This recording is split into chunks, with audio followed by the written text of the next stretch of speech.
Good afternoon, Mandela, and welcome to your Wednesday science lesson. Today, our learning objective is, can I explain what I have learnt about magnets? Today is our last lesson on magnets. It's been such an exciting unit to learn about. I'm sure you've all learnt a lot.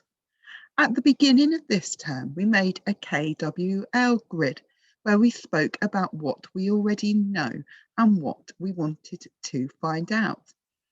In today's lesson, we will recap on everything and discuss what we have learnt.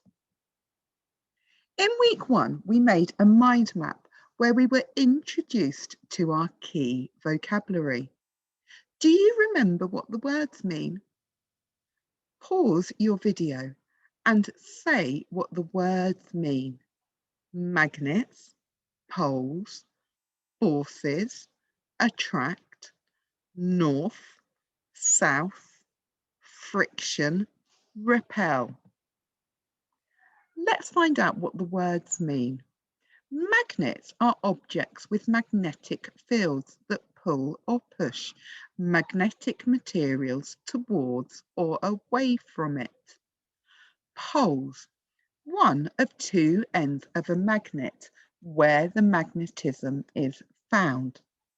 South pole is usually the blue end of a magnet where the magnetism is found.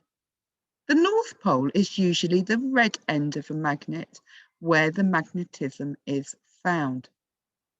Forces. It is the motion of a push or a pull of an object. Repel. A force that pushes objects away. Attract. A force that pulls objects towards it. Friction. A force that acts in the opposite direction to the way an object wants to slide. In week 2, we learnt about 2 types of forces and did an experiment on friction at home.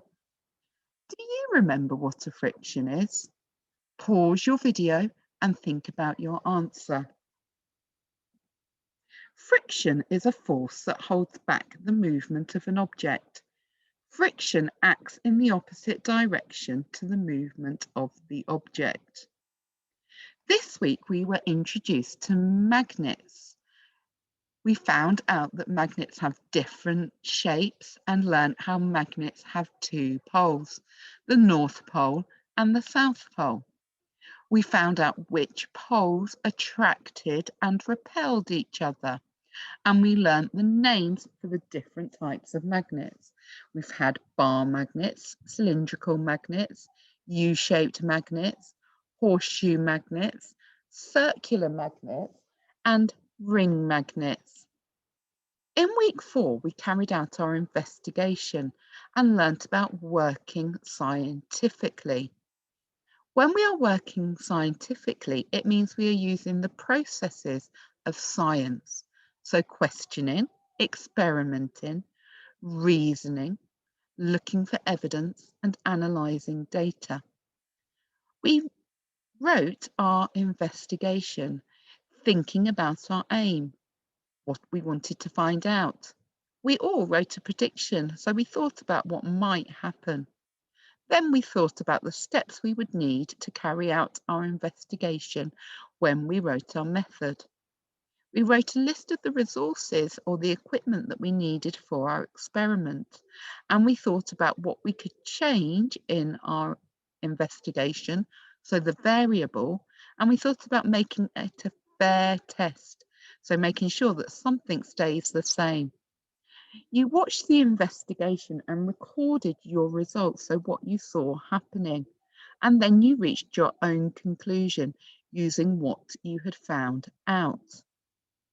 Last week, we looked at the strength of magnets and magnetic fields. The magnetic field is the area around a magnet in which there is a magnetic force. Moving electric charges can make magnetic fields. The north side of a magnet points towards the Earth's magnetic pole. The magnetic field sometimes flips and sometimes becomes north and north becomes south. The magnetic field protects us from the sun. In yesterday's lesson, we looked at magnets and their everyday uses. You come into contact with magnets many times in the course of your daily life. They play an important role in a wide range of devices, like you've just seen, including simple toys, computers, credit cards, hospital machines, and business equipment. Your task today is to provide your friends with information about magnets. There are two different ways you could do this. You could make a poster or a brochure. Both these documents give you information. We're going to have a look at some examples and I'm going to talk you through. You could challenge yourself to record yourself presenting your poster or your brochure. If you're making a poster, you need to have a heading. A heading tells us what our poster is about. You need to have subheadings, which tell you a little bit more about what you are going to find out. You need to have pictures and you need to have lots of facts and information.